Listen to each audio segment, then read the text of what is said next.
Black Star Network is here. Hold no punches! I'm real revolutionary right now. Black power. Support this man, Black Media. He makes sure that our stories are told. Thank you for being the voice of Black America, Roland. Stay black. I love y'all. All momentum we have now, we have to keep this going. The video looks phenomenal. See, this difference between Black Star Network and Black-owned media and something like CNN. You can't be Black-owned media and be scared. It's time to be smart. Bring your eyeballs home. You dig?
Today is Monday, March 9, 2023. Up on Roland Martin, streaming live on the Black Star Network. So, Republicans talking about woke. The majority of Americans no problem with woke. We'll talk with the pollster about the poll showing that Republicans are blaming diversity, equity, and inclusion for the train derailment in Ohio. Really? And continue to say that. Well, on Capitol Hill, Ellison does all that more on Roland Martin Unfiltered on the Black Star Network. Let's go. He's got it. Whatever the miss, he's on it. Whatever it is, he's got the scoop, the fact, the find. And when it breaks, he's right on time and it's rolling. Best believe he's knowing. Putting it down from sports to news to politics. With entertainment just for kicks, he's rolling. It's on go, roll, y'all. It's Roland Martin, rolling with Roland now. He's funk, he's fresh, he's real, the best, you know he's Roland Martin now.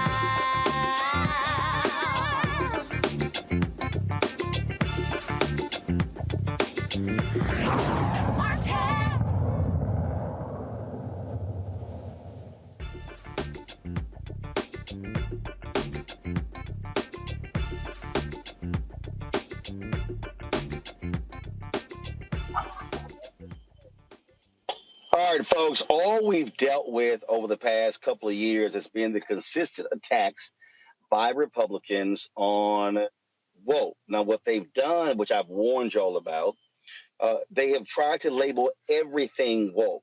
Woke basically is the N word for them.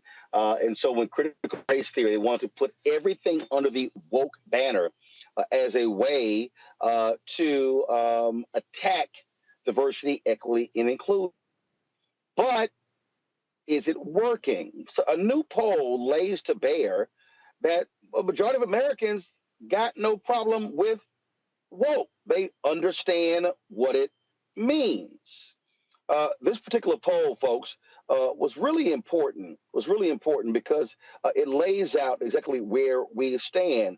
A USA Today IPSOS poll found Americans, divided, but a majority actually understand exactly what it means and what the goal is.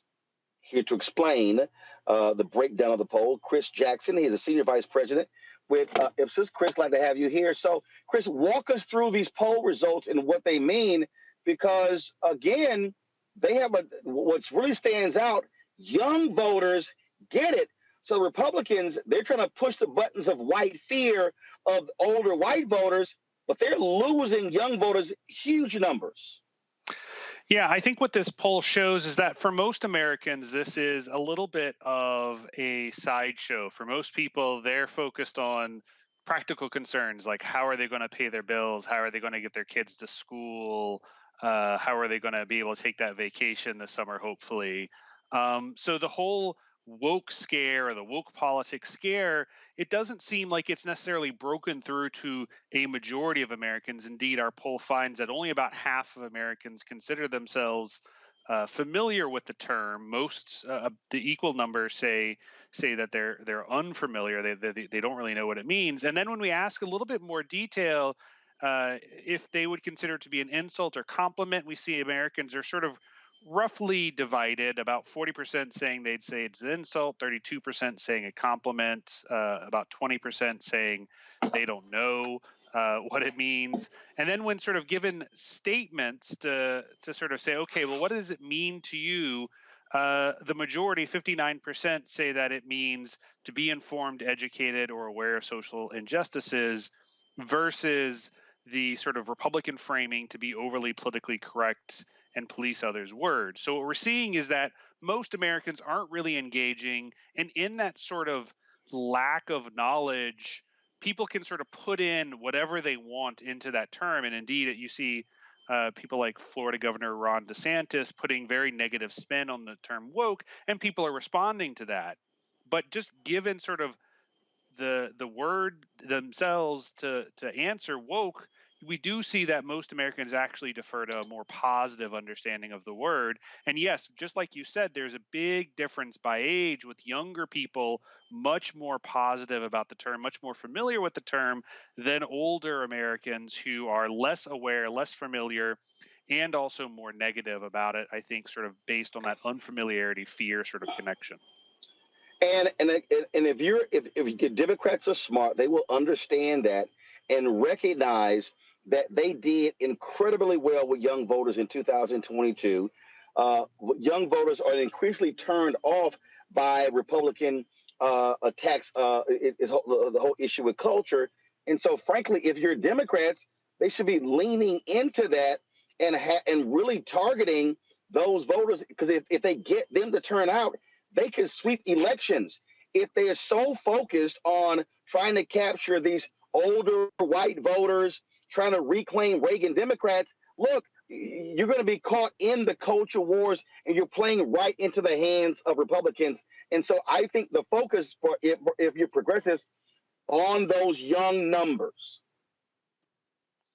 Yeah, I think one of the things that this poll illustrates, and a number of other polls that we've done on similar topics, is that it's actually a very small sliver of the population that cares strongly about these issues. The large majority of the population are relatively agnostic on the topic. And indeed, it is something like 10, 15% that is opposed to sort of the concept of woke, that sort of sees it very negatively, that feels that sentiment very strongly and is driving that. And then there's a larger group that's sort of just responding to the rhetoric, right? They're just, oh, well, that sounds bad, I don't like it, but they don't really know anything about it. And I think on the Democratic side, there's a sort of a smaller cohort of younger people who do care strongly about the issue, and then a larger cohort of Democrats who aren't really as clued in, because again, they're focusing on sort of those kitchen table issues, paying their bills, things like that. Because honestly, for most Americans are actually really practical in their day-to-day lives, and are not, getting all spin up about words and concepts.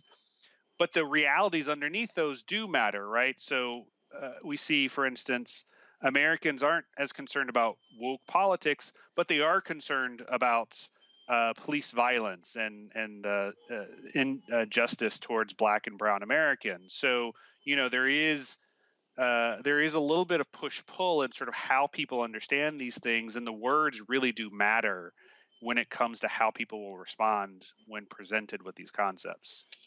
All right, Chris, if folks want to get more detail on this poll, where should they go?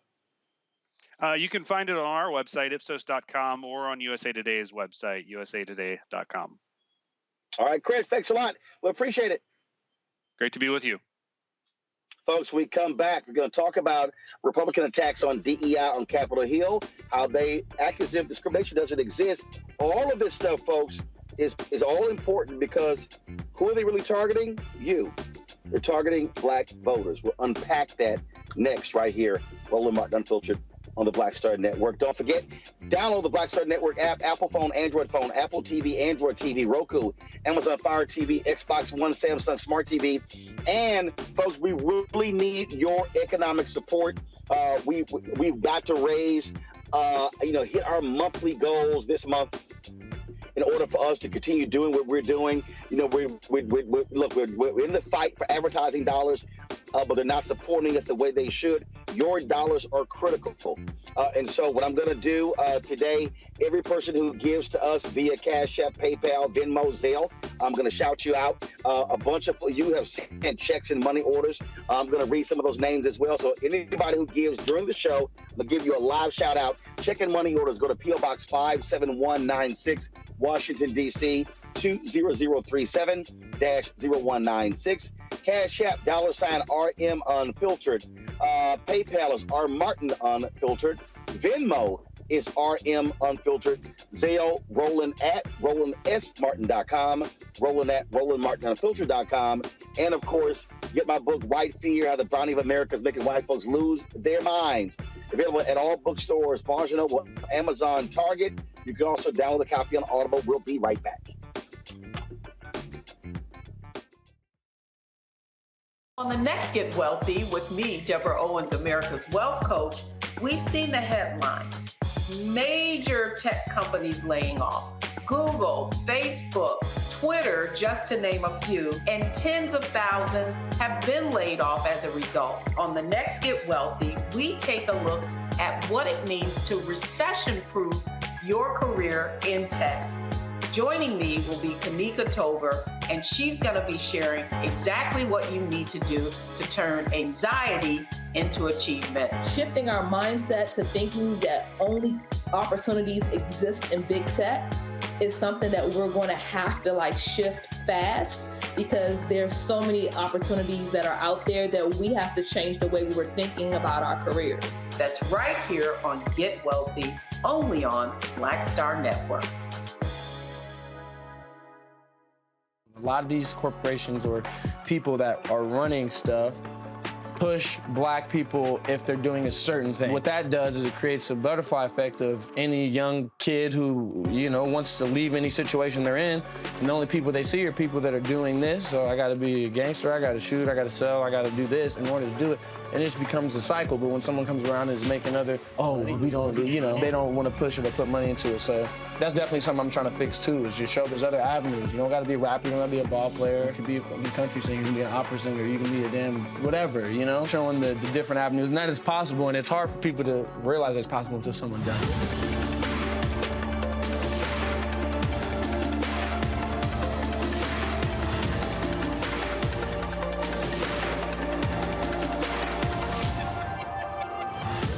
I'm Deion Cole, and you're watching Roland Martin Unfiltered.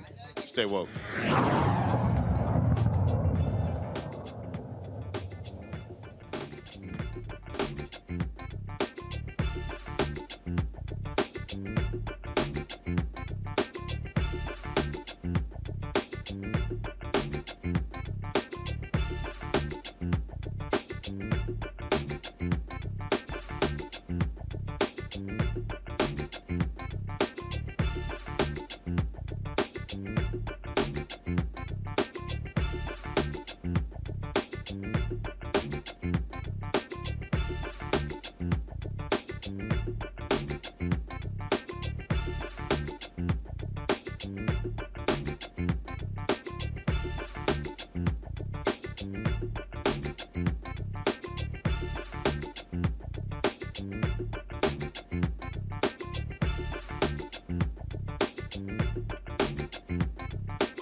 All right, folks, you want to understand the sheer stupidity of Republicans, listen to this video as a Georgia Republican, literally blames diversity, equity, and inclusion for the Ohio train derailment. Watch this. Thank you, Madam Speaker.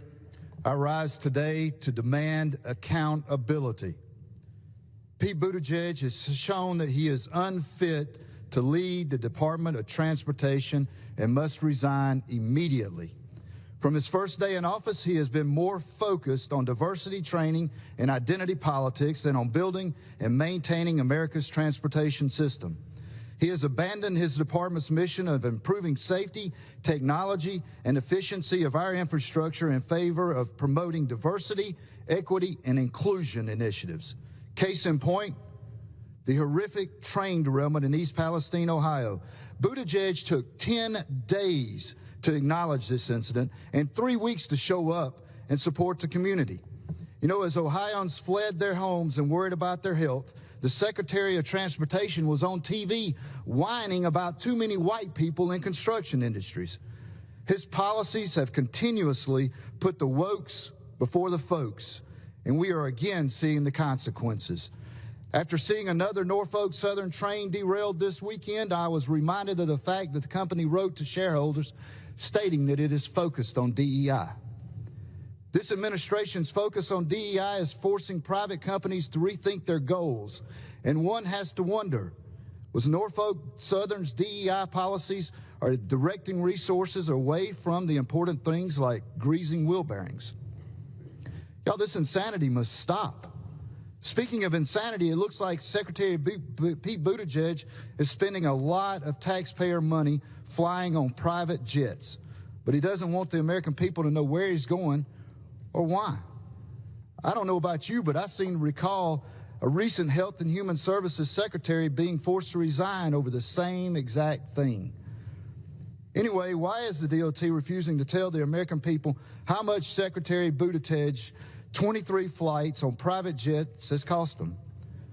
You know, maybe the Secretary should just come to the Capitol Hill and answer these questions for himself. It'd be a cheap trip and it wouldn't require airfare. Either way, it's time for him to resign. That'll allow him time to promote wokeness and take private jets on his own dime and his own time. Oh, lying Congressman Mark Collins standing there lying. Now, see, what he did not say during that whole BS floor speech is that it was a Trump administration that rolled back an Obama-era rules when it came to, the brakes on the trains. Oh, they don't want to tell you that. They don't want to tell you how this same company spent millions of dollars on a stock buyback, but not dealing with safety of their trains.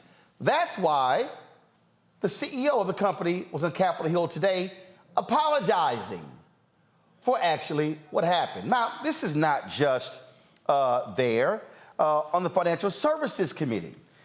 We played before, Republicans complaining about, y'all keep bringing up discrimination. Remember we played the clip? I've never, all of this talk about discrimination in housing, and I haven't seen any of that stuff. Well, today, Congresswoman Joyce Beatty, member of the committee, asked Keith Ellison, the Attorney General of Minnesota, about the very issue.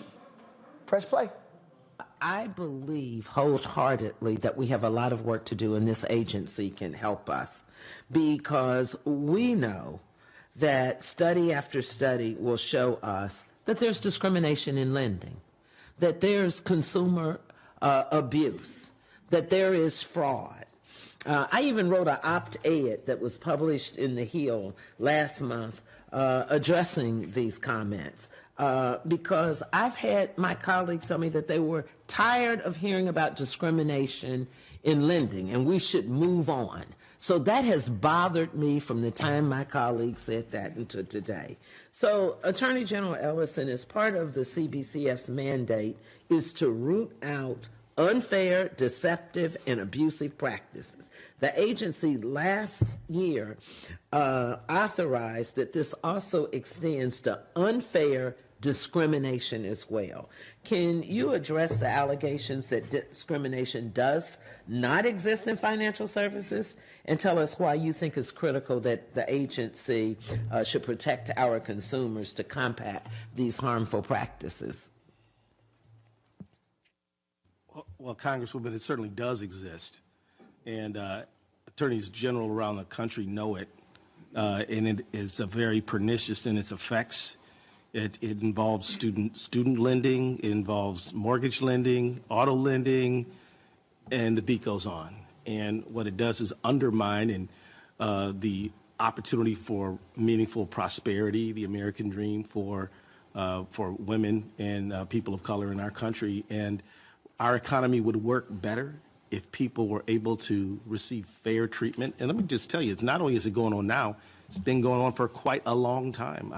I'll just say that, you know, for literally hundreds of years, we've seen this disparity, and I'm glad that you're committed to rooting it out. Thank you. My time's up, and I yield back.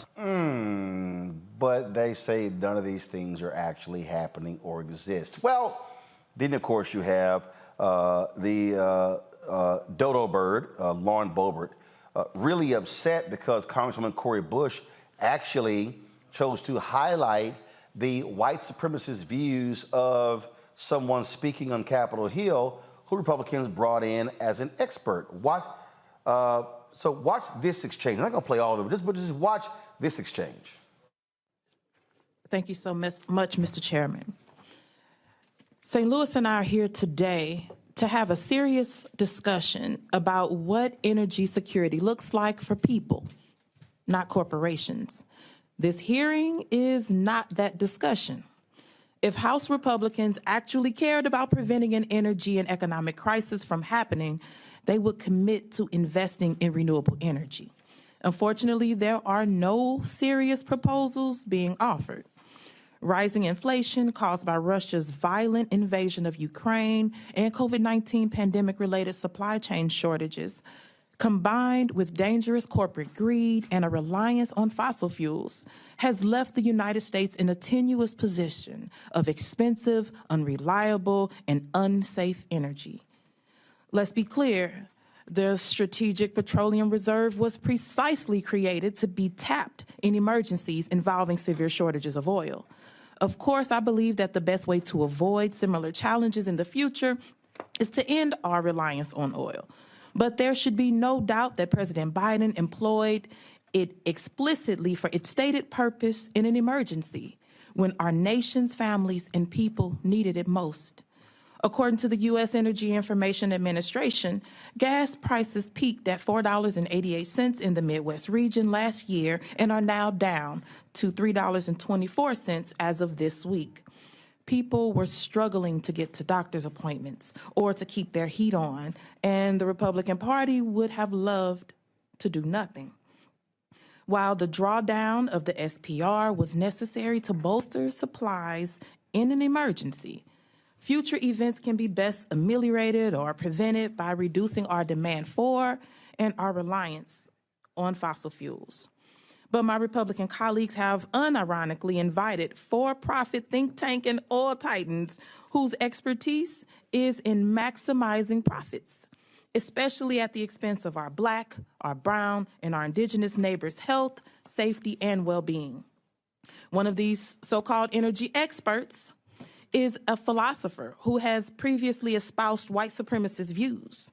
For instance, in his 2000 college newspaper, he wrote, quote, "The African and American Studies Department has 23 classes. In many of these classes, African culture is presented Mr. Chairman, not as I demand inferior." the gentlelady's words be taken down. She just called the witness a white supremacist. No, I referred to the words, not to the person, not to him. The words. The gentlelady is referring to the witness's statement and referred to him as a white supremacist. I would like a parliamentary inquiry into having the woman's words taken down. The chair recognizes Congresswoman Boebart. Thank you, Mr. Chairman. I would like a parliamentary inquiry into taking down the gentlelady's words, the ranking member's words, for insinuating that our witness made white supremacist statements using his words. Okay. The chair cannot take down words that are directed toward a witness, only to other members. All right. The chair recognizes Ranking Member Bush to continue her opening statement.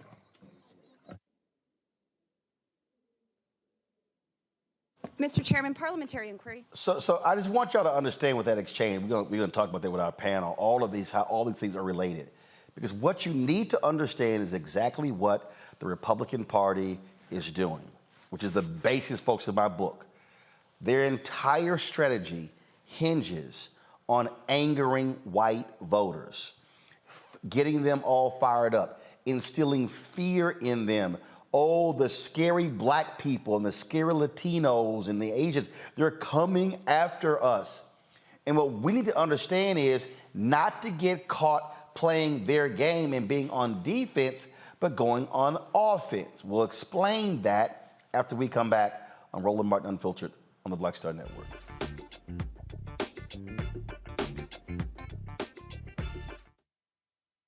Hatred on the streets, a horrific scene, a white nationalist rally that descended into deadly violence. White people are losing their damn minds. As an angry pro-Trump mob storms the U.S. Capitol, we're about to see the rise of what I call white minority resistance. We have seen white folks in this country who simply cannot tolerate black folks voting. I think what we're seeing is the inevitable result of violent denial. This is part of American history. Every time that people of color have made progress, whether real or symbolic, there has been what Carol Anderson at Emory University calls white rage as a backlash. This is the rise of the Proud Boys and the Boogaloo Boys. America, there's going to be more of this. Here's all the Proud Boys, guys. This country is getting increasingly racist in its behaviors and its attitudes because of the fear of white people. The fear that they're taking our jobs, they're taking our resources, they're taking our women. This is white fear.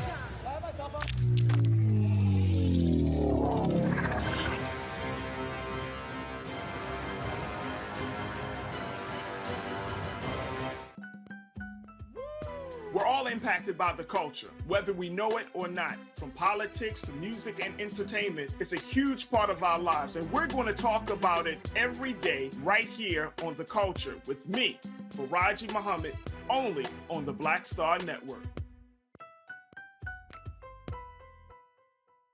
Hi, everybody. This is Jonathan Nelson. Hi, this is Cheryl Lee Ralph, and you are watching Roland Martin, Unfiltered.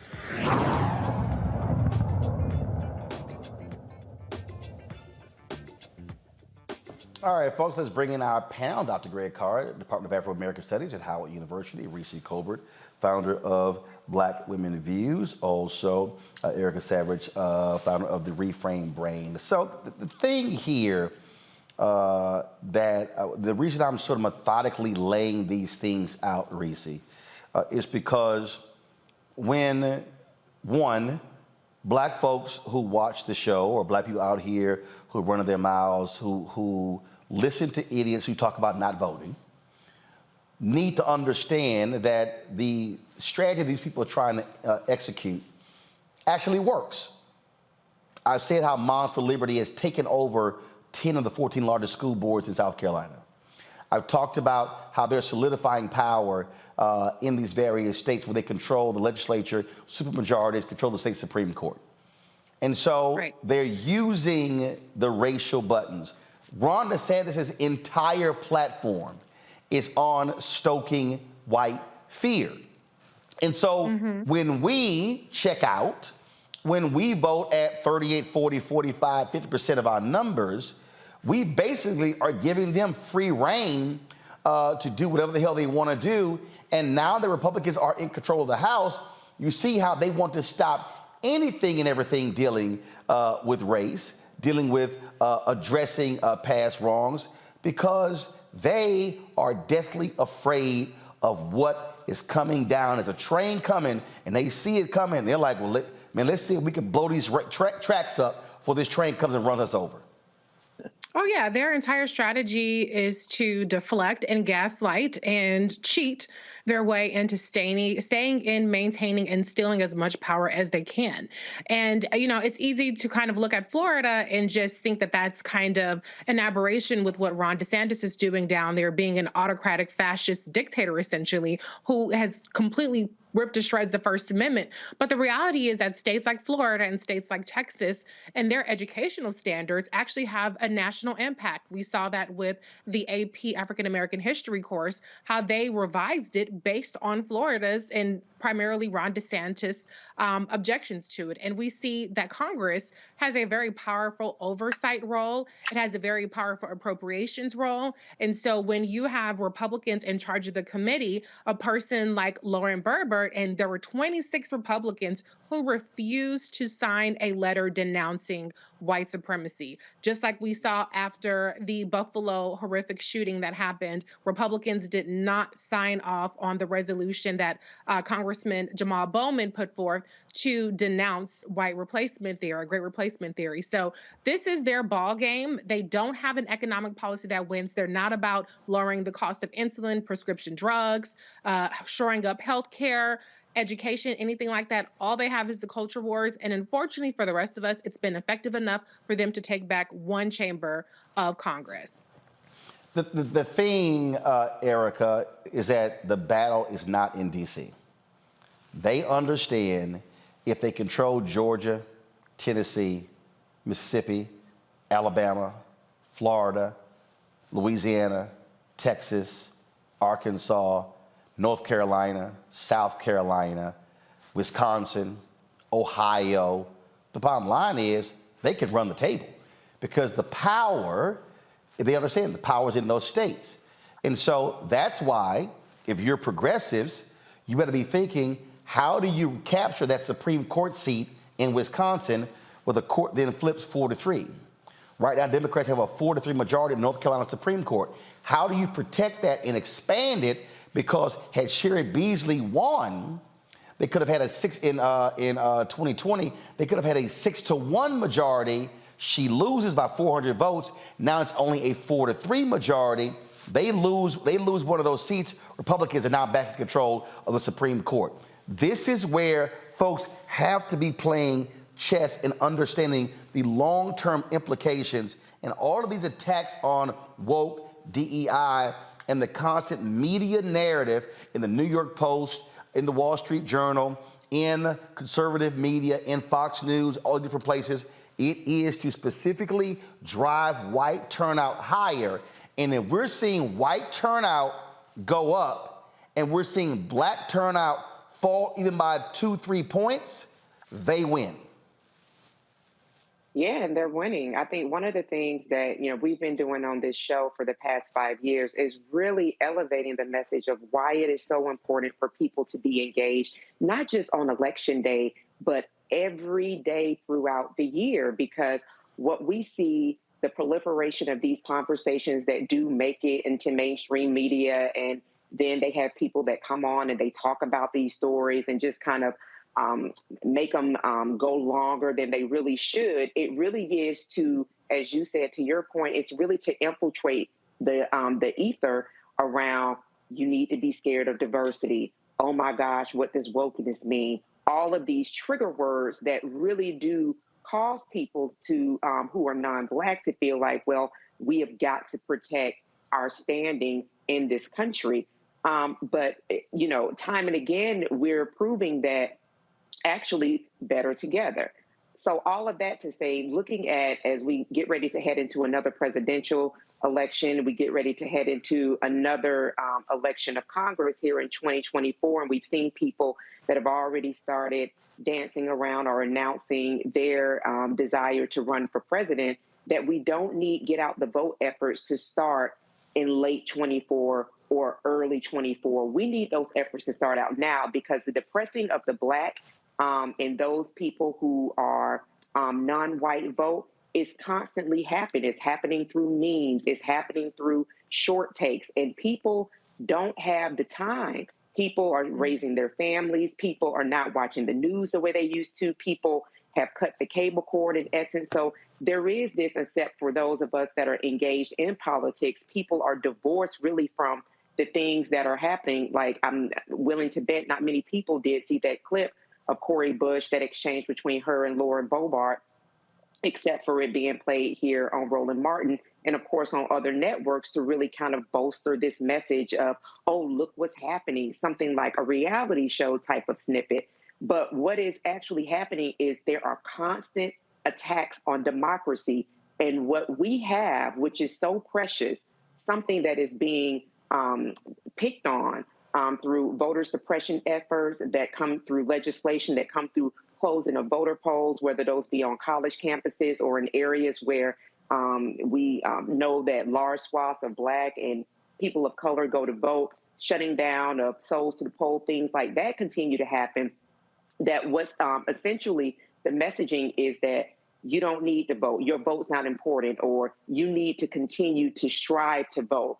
If we commit ourselves to being actually engaged in what is left, as I've said, the dwindling days of democracy, there's no way in hell that we could actually not be at the polls when it's time to show up and be spreading the message and talking to people that trust us, that trust our voice, to engage those people, to tell them why it is important for them to engage in the vote. Because this is effectively what we're seeing is people that are being adamant. They are making it their job to ensure that white nationalism is the land of the law in America for good. There's a reason, again, why you stack all of these things back to back to back, Greg, because people need to understand what the pattern is. When you start trying to complain about DEI over a train derailment, that's when you know you have hit peak derangement syndrome, but it is effective in pushing their white voters closer to the polls. Absolutely, because it's not about information. It's about white nationalism. It's about fear, as you've written. When your first guest, Chris Jackson from IPSOS, I mean, as you said, it's not that people don't understand the meaning of woke. It's that they have a political difference when it comes to interpreting what to do about it. As W.E.B. Du Bois said in Atlanta University after the 1906 Atlanta White Riot, he said, "I thought the world was thinking wrong about race. Then I saw the black man's knuckles in the window of a butcher shop where they had lynched him, and I realized this wasn't about facts. This wasn't about truth. This is about raw power." Mike Collins, a white nationalist from the 10th Congressional District in Georgia, Mike Collins, who put $500,000 of his own money in the race that he won over Tabitha Johnson Green, a black woman registered nurse in that district. By the way, there are 570,000 or so people registered to vote in the 10th Congressional District in Georgia, and he beat Tabitha Johnson Green by 90,000 votes, but he beat her like 198,000 to 109,000, meaning what? Most people didn't vote. Again, underscoring what you said. If we come out to vote, Tabitha Johnson Green would be there instead of a man with a trucking company. The Department of Transportation found 30% of his trucks didn't function. So he's bought and paid for a shill for the corporates. He never talks about corporate greed. He never talks about deregulation, as you said, and he's there spewing his ignorance for that reason. This isn't about, this is not whether you understand that. It's about white nationalism. Bobo, of course, who won her election in the Colorado 3rd by 550 votes out of 160, almost 169,000 cast. If a few more people had gone and voted, we wouldn't be seeing Bobo. Bobo was talking to, of course, Congresswoman Bush, and she was trying to support Alex Epstein, who was a white civilizationist. Epstein's remarks that Congresswoman Bush was talking about basically say that Western civilization is superior to African civilization and all other civilizations. And of course, he's right. He's right if you're a white nationalist. And so when Bobo, who can't spell the word civilization, probably can't spell Alex or Epstein, and might have a problem with her own last name, if it weren't tattooed somewhere, probably on the small of her back, is not trying to demonstrate intelligence. She's trying to demonstrate raw power, finally underscoring the point that you're raising, Roland. This is about raw, naked power, and it requires a response that is grounded in raw, naked power. Organizing, voting, demonstrating, protesting, supporting our institutions, and overwhelming these people, because you're not going to win an argument based on the facts. You're going to win an argument based on power. Mm-hmm. Folks, we're going to go to a break. We're going to finish this topic when we come back. And again, why am I laying these pieces down as if we're laying bricks on a road? Because trust me, everything that you're hearing us talk about, you're going to see in 2024. Everything. You're going to see these attacks in ads. You're going to see these attacks on social media. And it's going to be in every single issue. It's going to be in the issue of crime. It's going to be in the issue of resources. You heard Collins there talk about Buttigieg on television complaining about whites in construction jobs? Because they do not want to see us advance, because they believe every job is their job. They believe that this country is their country. You're watching Roland Martin Unfiltered on the Black Star Network. Next on The Black Table with me, Greg Carr. We featured the brand new work of Professor Angie Porter, which, simply put, is a revolutionary reframing of the African experience in this country. It's the one legal article everyone, and I mean everyone, should read. Professor Porter and Dr. Valencia Watkins, our legal roundtable team, join us to explore the paper that I guarantee is going to prompt a major aha moment in our culture. You crystallize it by saying, who are we to other people? Who are African people to others? Governance is our thing. Who are we to each other?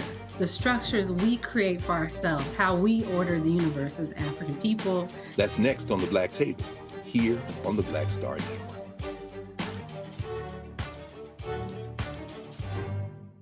On the next, A Balanced Life with me, Dr. Jackie, just who do you think you are? And maybe more importantly, who is it that you think you're trying to please? The answer to that second question is really wrapped up in the first. Think about that, being the true, authentic you, no matter the circumstance. But we learn the art of forgiveness, not only of forgiving one another, but forgiving ourselves. And we also learn how to love ourselves so that we can love each other. That's next on A Balanced Life, here on Black Star Network. I'm Deborah Owens, America's Wealth Coach, and my new show, Get Wealthy, focuses on the things that your financial advisor and bank isn't telling you, but you absolutely need to know. So watch Get Wealthy on the Black Star Network.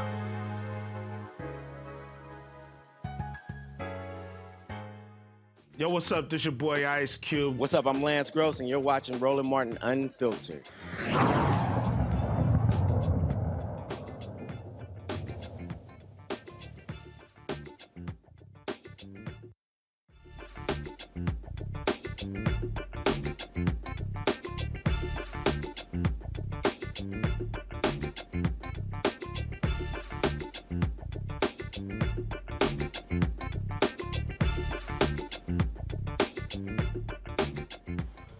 So you might recall when we talked about Christopher Rufo and targeting of critical race theory. And remember, part of the thing that took place was the reaction from so many people was, oh, no, CRT is not being taught in schools. The moment progressives begin to engage them, you start playing defense and not offense. And so one of the mistakes that I believe that we continue to see, you don't see folks willing to challenge them based upon the data. I told you when I did Patrick Bet-David's podcast, he said I was playing the victim, talking about the issues of discrimination in home appraisals. Yet when I then pulled the New York Times story, because his researchers somehow couldn't find it, that showed that they examined 47 million different appraisals, he goes, oh, well, I don't believe it. See, so what they do is they want to immediately discount any of the information because they don't believe systemic racism exists. They believe, oh, it's just sort of one-offs and how these things happen. But we all know that's simply not the case.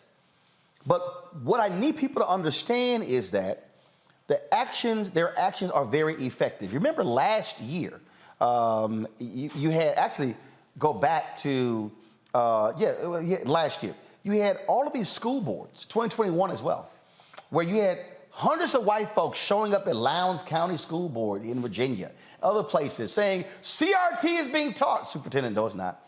No, it's not. People are like, yes, it is. But guess what happened when Youngkin was elected governor of Virginia? It wasn't that Terry McAuliffe did not turn folks out, even though he was an awful candidate. He really was. The difference is that the white turnout increased. It increased. That's how Youngkin was able to win. So what's happening this year? Well, this year in Virginia, this year, not 24, everybody listen to what I'm saying. This year, all offices in Virginia, statewide offices in the House and the Senate, are up for election. Listen to what I'm telling you. See, we spend so much time focusing on, is Biden going to drop Harris? Biden's too old. Why is he running? Y'all, that's 2024. Right now, in 2023, there are school board elections, city council elections, state Supreme Court elections, state rep, state Senate, county elections. You've got a runoff for mayor in Chicago in a few weeks. Will it be Brandon? Will it be Paul? You've got all sorts of races going on. And yet we are sitting here so focused on 2024, yet we are ignoring what is sitting right in front of us. Because when you control the school board, you control the curriculum, who gets hired as teachers, bonds, bond election. You control all of that. You control who is superintendent. And so what I need our folks to understand is that they are executing an agenda methodically, and they are organized, they are mobilized, and it's being funded. As far as I'm concerned, on the left, Democrats and progressives, and yes, black folks, are our black organizations as organized and mobilized? Are we understanding the funding battle as well? Or are we spending so much time talking about BS in social media and not understanding that our future well-being is literally predicated on who is sitting in public policy? And I'll make this last point before I go back to my panel. Play the Mike, and I want y'all to listen to it. Play the Mike Collins clip again, because I need you to understand what he's really trying to say in this clip. Play it and we'll break it down. Thank you, Madam Speaker. I rise today to demand accountability. Pete Buttigieg has shown that he is unfit to lead the Department of Transportation and must resign immediately. From his first day in office, he has been more focused on diversity training and identity politics than on building and maintaining America's transportation system. He has abandoned his department's mission of improving safety, technology, and efficiency of our infrastructure in favor of promoting diversity, equity, and inclusion initiatives. Case in point, the horrific train derailment in East Palestine, Ohio. Buttigieg took 10 days to acknowledge this incident and 3 weeks to show up and support the community. You know, as Ohioans fled their homes and worried about their health, the Secretary of Transportation was on TV whining about too many white people in construction industries. His policies have continuously put the wokes before the folks, and we are again seeing the consequences. After seeing another Norfolk Southern train derailed this weekend, I was reminded of the fact that the company wrote to shareholders stating that it is focused on DEI. This administration's focus on DEI. Stop. They've already said the next battle, they want to go after DEI in corporate America. They're doing it in education. That's what's next. That, Reese, is what I'm trying to get people to understand. They do not want to see an increase in contracts. They do not want to see focuses on who's being hired. So they're attacking it in education. They're using their power in the state legislature by controlling the state schools. The next focus for them is going to be in corporate America. Oh yeah, absolutely. I mean, we've seen it already under the Trump administration, and again with Ron DeSantis is doing and we saw it also in Georgia with Brian Kemp, where we see these government officials pushing back on corporations that try to have a corporate responsibility, social responsibility aspect to their portfolio. And so the problem is not that just that, these white supremacists, white nationalists don't want Black people to be equal or equitable. They want us to have absolutely nothing. That's really the problem. And so this is about stripping away our citizenship when it comes to women, our autonomy, our bodily autonomy, a number of things. And so people should absolutely take these very chilling warnings seriously. But unfortunately, much of the country is asleep at the wheel. Erica and Greg, I want people to go to ProPublica. They have a story about Leonard Leo. He, of course, was the architect behind the Federalist Society, getting Republicans to have a 6-3 majority of the Supreme Court. Remember, that was a conservative billionaire who essentially gave $1.3 billion of his fortune to Leo to spend however he wants to. And here's what they're doing. ProPublica has his story on inside the private and confidential conservative group that promises to crush liberal dominance. So what they're trying to do is what they've done with the Federalist Society, Erica, they now want to infiltrate every other aspect, Silicon Valley, Wall Street, media, tech, to drive these young conservatives, young hardcore conservatives to be in these institutions as well. That is the plan, their plan of action. Oh, yeah. I mean, we're talking about the Heritage Foundation that if anybody is in Congress and they're a Republican, they keep a scorecard on you. These institutions, so to speak, definitely heavily influence and guide those people that serve people, but have to serve per their guidelines. When you listen to Mike Collins, and I thought about this last time when he said woke versus folk, when you hear people talk about liberal, it's really a way to really talk negatively, disparagingly about Black people. And as Reese said, even though we are in the time of much social media, there seems to be so many things that are going on that are modernized. There is a school of thought that has not ever left this country.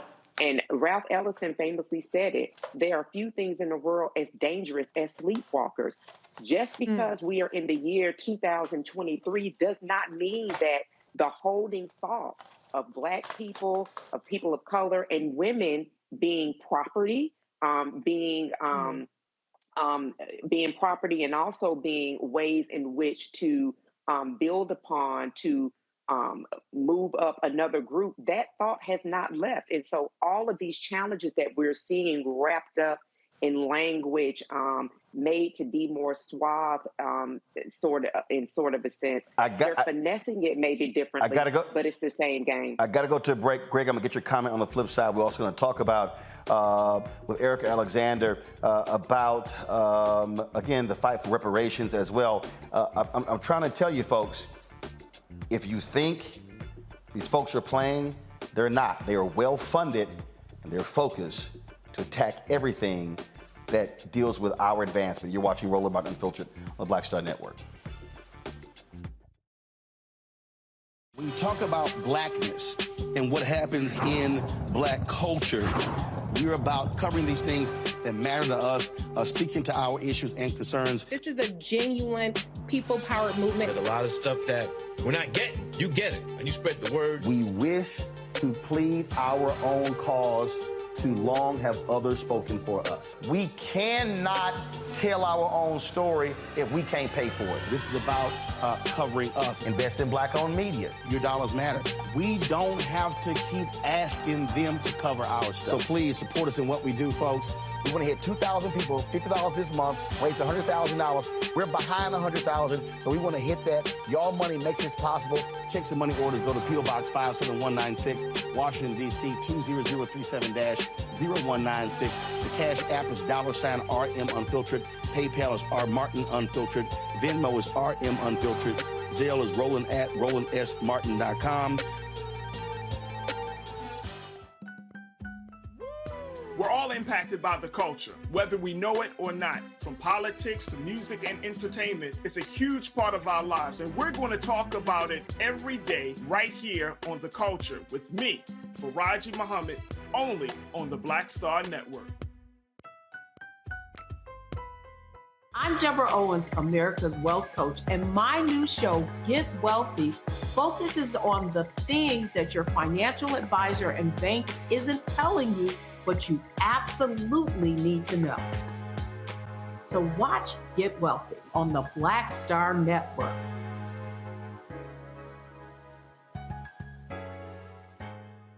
Hey everybody, it's your man Fred Hammond. I'm Deion Cole, and you're watching Roland Martin, Unfiltered. Stay woke.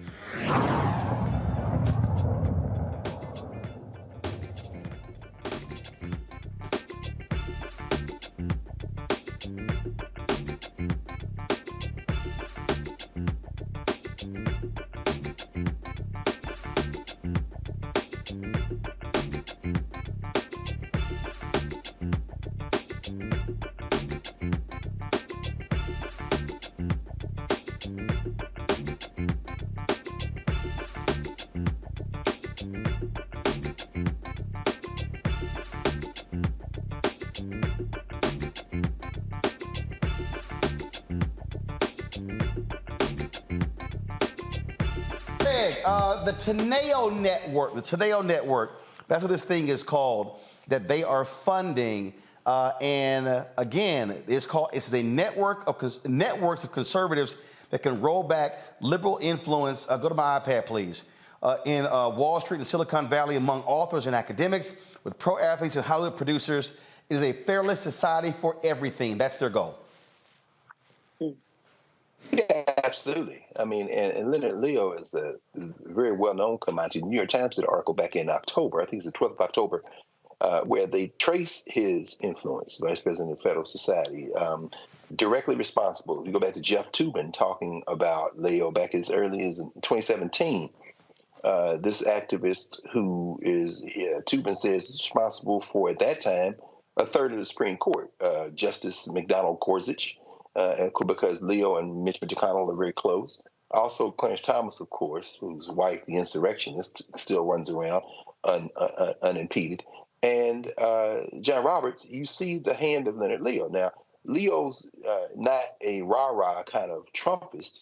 He's closer to McConnell because he knows he doesn't need to be very, very loud. In fact, I said John Roberts, I meant Sam Alito, the chef's kiss of white nationalism on the Supreme Court.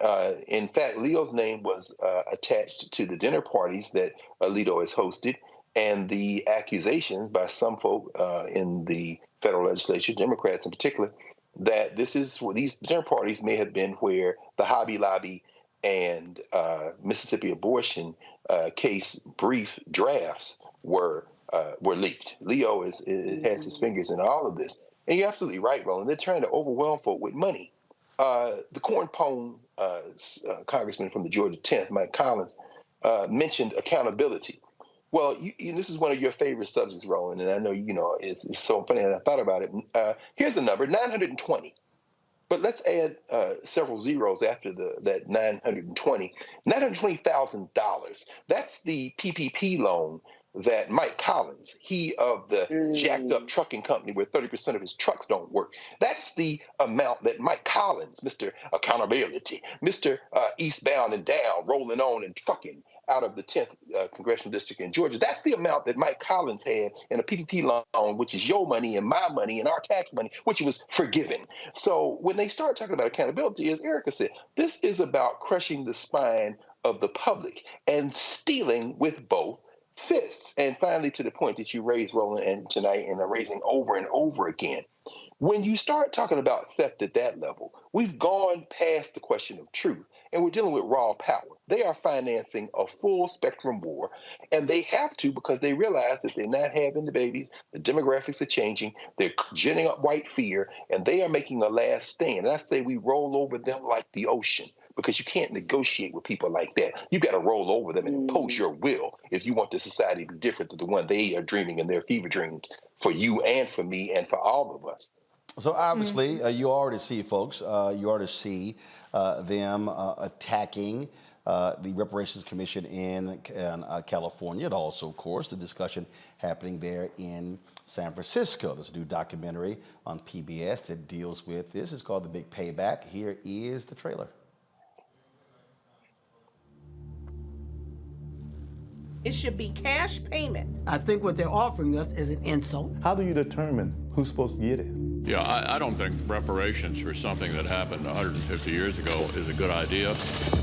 HR 40 is we're pushing very hard. There's been a lot of debate and discussion about the bill. This is a proposal for reparations for the institution of slavery. Yes. The institution of slavery has never gone away. Convict leasing, The oppression of voting. poll taxes, and racist GI bills. HR 40 is, in fact, the response of the United States of America long overdue. I get this call from a dear friend. He said, man, you know, we got a bad sister in Evanston, and she's pushing the reparations question strong. Redress for the Black community, for the nation. And so it was Alderman Simmons. You have become the visible face and the driving force of the Evanston Reparation Initiative. Some mornings I wake up and I feel like, wow, I'm a part of history. This is special. And then it's intimidating at the same time, because what if you don't get it right? The greatest hurdle is the political will to make it happen. And Alderman Simmons made it happen, gathering a lot of evidence, specifically implicating actions of the city. This program, as it is incomplete. I don't know why they would be given more status than any other group of people. People have been extremely nasty to me. You don't give them money and then tell them what they can do with it. You cannot pay my grandfather back. He's dead. Give us what we're due. I don't think it's gonna go too far, or anywhere.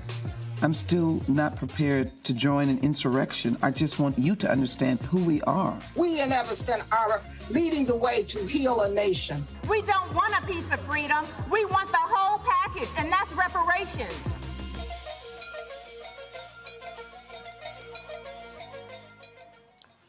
The co-directors of the documentary, Erica Alexander and Whitney Dow, they have been holding conversations, or plan to, at HBCUs across the country. These student-led conversations. One has already been held at Bennett. Glad to have both of you here. Erica, how do you think these discussions will actually change this conversation to move the ball forward? Well, thank you first, Roland, for being having us on, because you're in the movie and you help us make it difference and your power and credibility. I think that it'll help move it because, well, it's time. There's a lot of people talking about reparations. There are a lot of cities independently, locally doing initiatives around it. Obviously, our film focuses on Robert Louis Simmons, who passed the first reparations tax fund for Black residents in her city. But also, even before that, there's a whole movement that has been stymied and has had obstacles. Certainly HR 40 in committee with Sheila Jackson Lee. But we're just trying to add, I guess, a conversational tool and debate to it, so we can look at it with more information, because a lot of people talk about reparations but don't know anything about it. You know, Whitney, the thing that I've had these debates on the show numerous times, and at the outset of the show, I was talking about why, when you talk about public policy and why voting, those things are connected.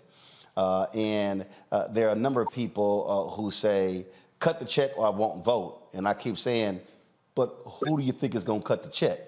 It's the policymakers. So it's sort of irrational to act as if you don't change the policymakers, then you're not going to get a change in policy. How do you deal with that again, where where folks are saying, well, if one doesn't happen, I won't do the other. But if you don't do the other, then what you want ain't gonna happen. Well, you know, Robin Ruth Simmons, the subject of our film, is the object lesson. She was voted in by her constituency in the 5th Ward of Evanston, Illinois, and she cut the check. Without her, without a woman who represented the community of Evanston, the Black community of Evanston, there would not be a reparations program in Evanston, Illinois. So she's a perfect example of that. And on that point, Erica, and again, so you're having these student-led conversations. When you look at voting numbers, those who vote the most are 65 plus. then 55, then 45 to 55. When you get to 18, 29, those numbers are a lot lower. So when you're having this, so how is that conversation going with how did they go at Bennett with these students when this comes up to say, okay, you want reparations, but you got to be voting your numbers, and you got the numbers if you use them. Yeah, that's a powerful thing. I don't know if young people know really how much power they have. They would use it. Certainly, I believe that we were success at Bennett.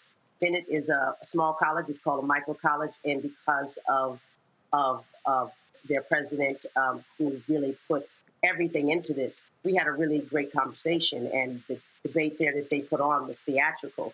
And Suzanne Walsh will always be grateful to her for that introduction. But again, we're doing a lot of education, because what you're talking about in voting, voting your numbers, knowing your power, that would be great. But if they knew that behind that, they could actually initiate change, and not just a personal admission or apology for payment or monetary proof, but also convincingly change their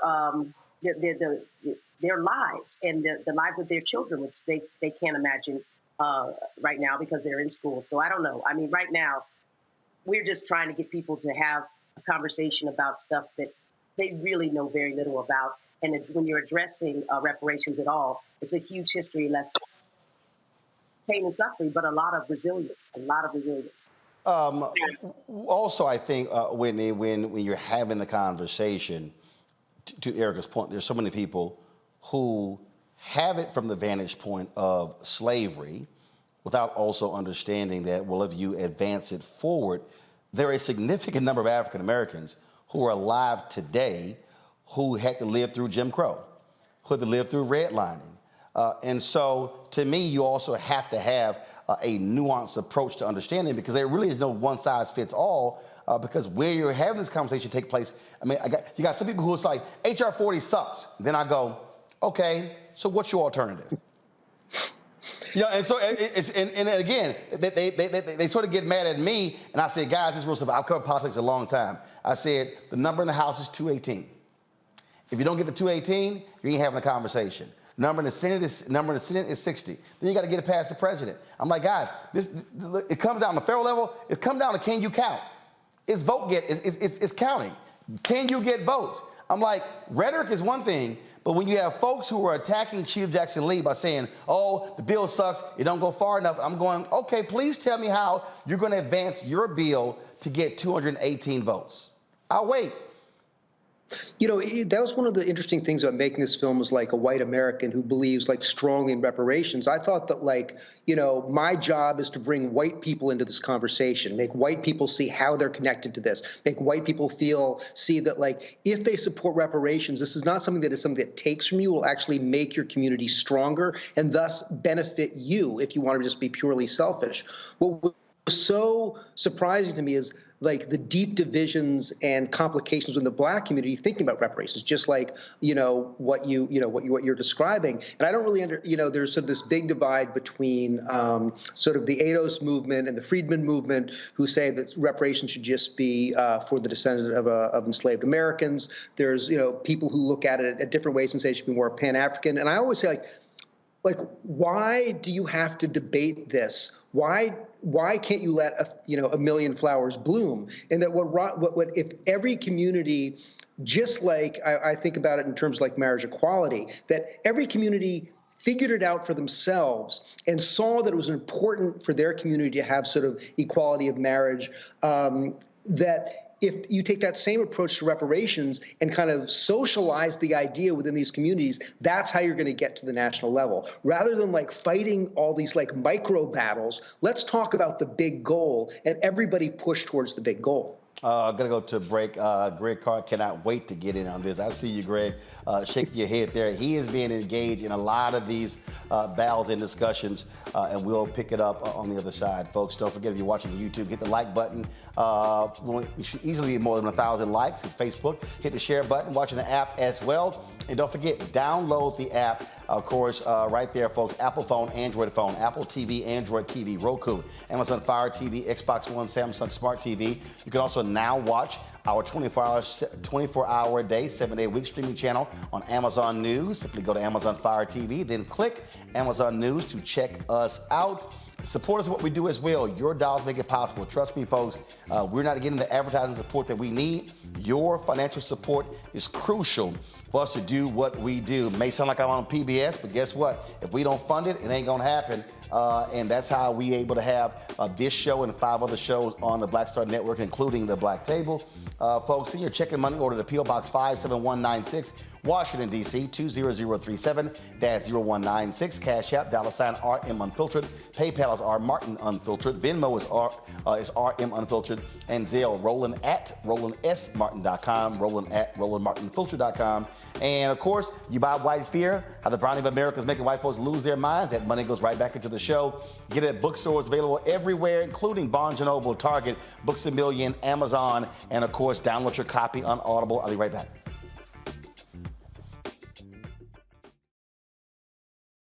A lot of these corporations or people that are running stuff push black people if they're doing a certain thing. What that does is it creates a butterfly effect of any young kid who, wants to leave any situation they're in, and the only people they see are people that are doing this. So I gotta be a gangster, I gotta shoot, I gotta sell, I gotta do this in order to do it.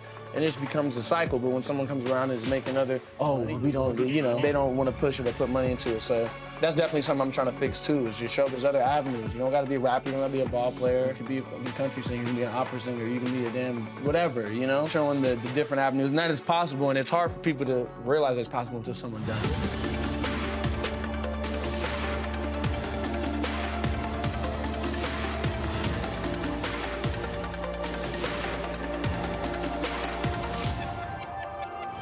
Black Star Network is here. Oh, no punch! I'm real revolutionary right now.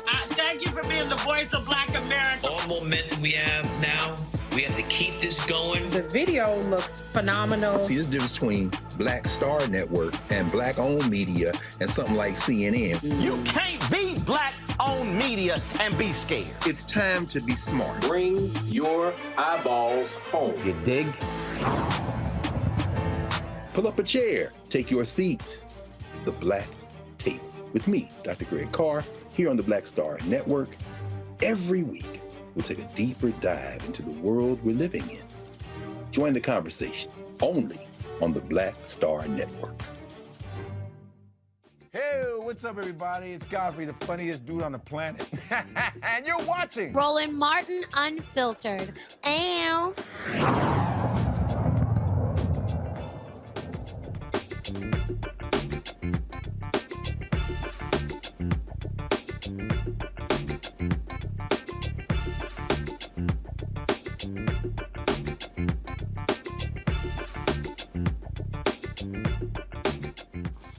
The PBS doc is called The Big Payback. Whitney Dow, Erica Alexander, they're the co-directors. Greg Carr, I saw you shaking your head over there. I know you could not wait to get in on this conversation. Go right ahead.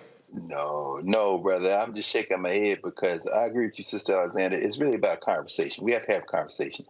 I mean, as a commissioner, as a member of the board of the National Coalition for Reparations in America, and COBRA, and longtime fighter in the reparations struggle. And I know you know just about everybody. I know y'all were out there in Illinois with my friends in Keisha Taifa and Ron Daniels and others. I think the conversation is necessary because the first harm that African people have suffered is not, in addition to the physical harm, is the mental and cultural harm. So, Whitney, when you were talking about the reason you can't understand, I think is probably because we have to understand that we have been culturally harmed and assault, and that's not going to be reparations will not come in the form of some form of compensation, material, institutional. That's going to come in the form of a cultural regrounding, self-repair, and the demand for reparations is the first step toward that. And I'll end with this just very quickly. I can't wait to see the big payback. I've heard a lot about it. I testified before the California Reparations Commission as it was last summer. I followed Dean Aaron Chemerinsky, the dean of Cal Berkeley.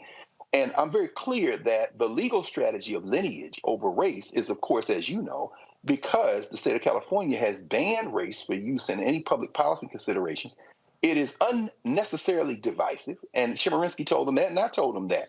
using lineage as a proxy for race is how the legal challenge to whatever reparations may come out of California will probably succeed, because we know that it's just a proxy for race. But what it does, the deeper damage it does, is that it separates African people.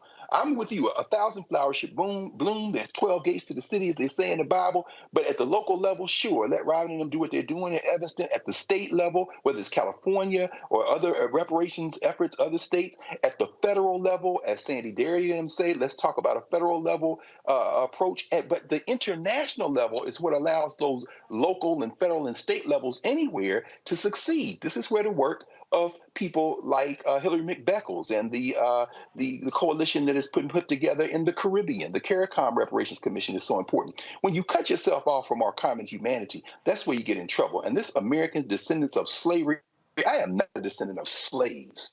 I'm an African person who is descended for those who were enslaved in the United States. And when we turn this Black nativism inward, that's when all of the efforts fail, because ultimately that is coming from a miseducation, and that is a cultural issue. And that cultural issue, that's where reparations starts. The first step in reparations is self-repair. So, Sister Alexander, get those young people talking with each other, and we'll finally get to the point where we can deal with this question of self-repair, which is the first step toward any form of making a demand. There has to be a we to make a demand.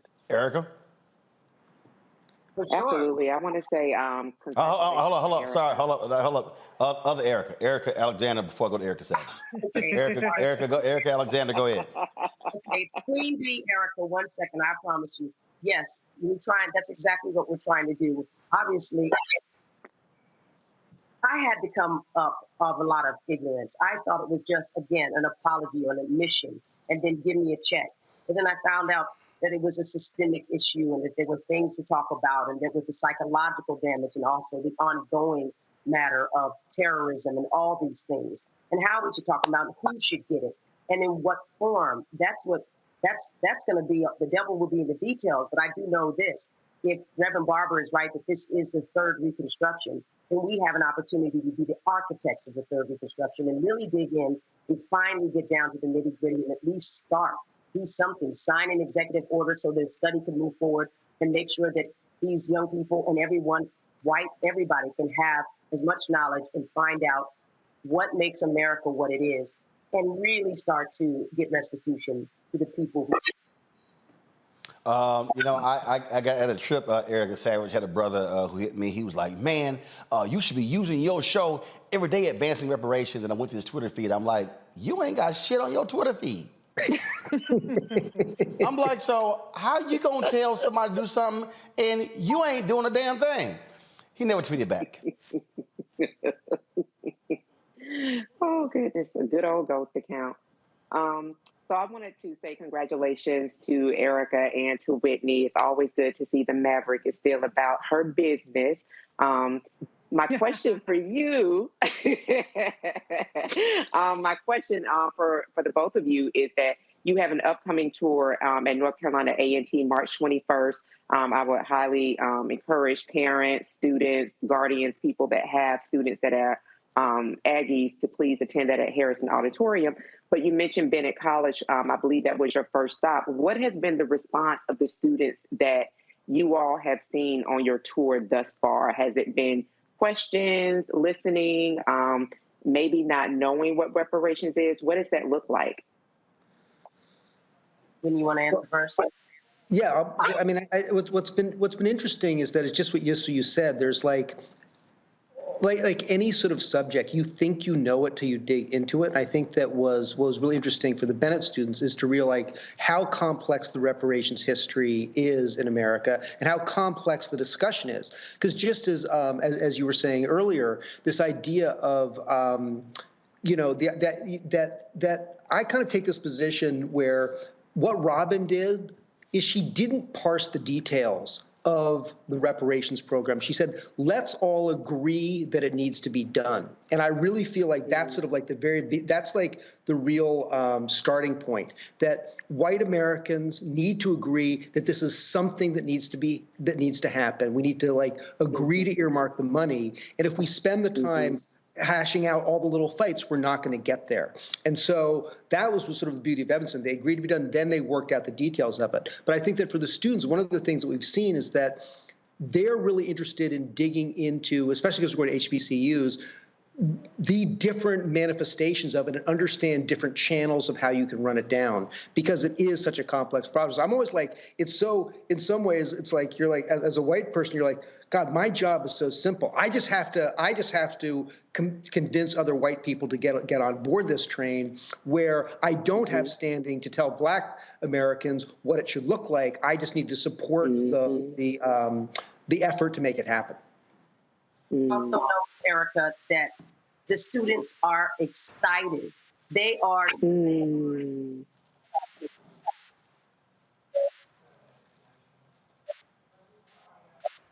Uh-oh. Yeah. Sorry, can you hear me? Yeah, we got you. Go ahead, Erica. Go ahead. We've got Ben & Jerry's, which is one of the few companies that actually comes out forcefully for reparations. It is a celebration. They're really excited, and they're approaching it as an opportunity to make history and be the generation that takes this on. So we are very gratified, especially Bennett. They put it out. They put out the dog. It was fantastic. Reese. Yeah, Dr. Carr mentioned the culture and the repair that has to happen around that. I'm wondering if you all examine at all the nature or the role of disinformation. And as Roland mentioned earlier, no reparations, no vote, things like that, and how that has impacted the attitudes. If you take, for instance, I looked at the California reparations bill, and the language to that is nearly identical to the language in HR 40, the federal legislation. But some of the social, or I should say a lot of the social media discussion around HI 40 was to talk about how that wasn't adequate while simultaneously supporting the California bill. So I think that a lot of what we're seeing culturally is being manufactured, and it's being manipulated by some of these disinformation campaigns. So I'm just wondering if you saw that at all raise its head during the making of this documentary. Absolutely. And I think this is like the biggest issue that we're facing in this country now, is this disinformation. And especially when we're looking at like the attacks on critical race theory, American history is disinformation. And the actual teaching of real American history is disinformation. So how can we possibly imagine that with the foundation of misinformation we have about who we are as a people, are we ever going to be able to have functional dialogues with each other about where we should be moving to? But I think especially what was so clear is that the people who were against it were constantly taking straw men that had nothing to do with the debate, that would take the focus off of moving the work forward. So you're going to be on various campuses. Let's see here, March 16th, Shaw University, North Carolina Central University. Let's see here, March 20th. Pull the schedule up there, folks. You're going to be on the campus of Johnson C. Smith University at Livingstone College on March 20th. St. Augustine's University, North Carolina A&T on March 21st. Fayetteville State University, Winston-Salem State University on March 22nd. And Elizabeth City State University on March 23rd. When does is the documentary already airing, or is it an air date? It's already airing. It's on PBS. It's already aired. It came out, debuted on Martin Luther King Day. We won't be going to Elizabeth City. We'll try to do that by Zoom, but everything else you have is totally correct. That's changed recently. All right. But Roland, people can watch the documentary now. If they go to the Big Payback Movie website or First Repair website, there's a button. You can watch it for free on the PBS app, on the PBS website. So there's a link that will just take you right, and you can just stream it right off your computer or to your television. So it had a national broadcast on Martin Luther King Day, January 16th, but now it's available for free through PBS, I think for the next few months, and then it was going to go on to Apple TV, Amazon Prime, Roku, all the other things. So, and we're also, in addition to this, we're putting together a national tour of the film to every community that is exploring local reparations right now. Okay, Whitney Dow, Erica Alexander. I appreciate it. Thanks a lot. Thank you, Roland, and thank you for providing your wonderful voice for the film. Those who I want people, when they watch the film, they can hear you. So, thank you. Well, I don't think anybody's ever had a problem hearing me. So. Yeah, yeah. I do not speak with a quiet voice. Appreciate it. Thank you. Thank you. All right, Bye. thanks a bunch. All right, folks, got to go to a break. We'll be back. Roland Martin Unfiltered on the Black Star Network. Don't forget, folks, Cash App or see your check and money order, P.O. Box 57196, Washington, D.C. 20037. That's 0196. Cash App, $RM Unfiltered. PayPal, R Martin Unfiltered. Venmo is RM Unfiltered. Zelle is Roland at RolandSMartin.com. Roland at RolandMartinUnfiltered.com. We'll be right back. Hatred on the streets, a horrific scene, a white nationalist rally that descended into deadly violence. White people are losing their damn minds. As an angry pro-Trump mob storms the U.S. Capitol, we've seen shooting. We're about to see the rise of what I call white minority resistance.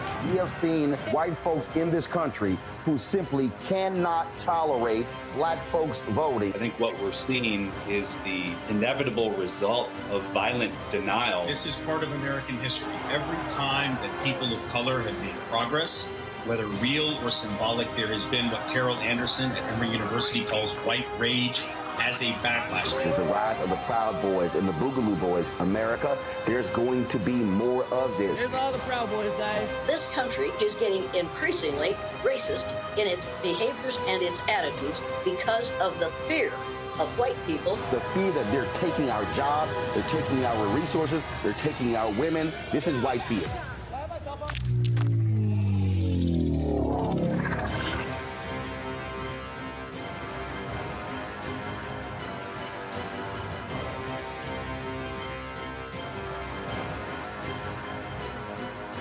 I'm Deborah Owens, America's Wealth Coach, and my new show, Get Wealthy, focuses on the things that your financial advisor and bank isn't telling you, but you absolutely need to know. So watch Get Wealthy on the Black Star Network.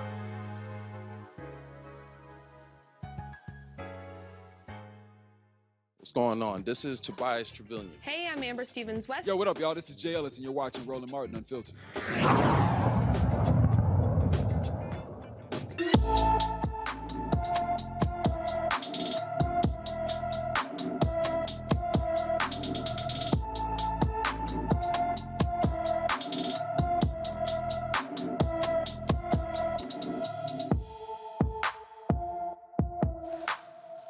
Micah Verser is missing from Mablevale, Arkansas. The 15-year-old who disappeared on February 10th is 5 feet 6 inches tall, weighs 120 pounds, with brown hair and brown eyes. Anyone with information about Micah Verser should call the Little Rock, Arkansas Police Department at 501-371-4829, 501-371-4829. The bodies of two Americans who were kidnapped and murdered in Mexico by a drug cartel on their way to the U.S. for further autopsies. The remains of Shaid Woodard and Zendale Brown will be transported to a Brownsville, Texas funeral home.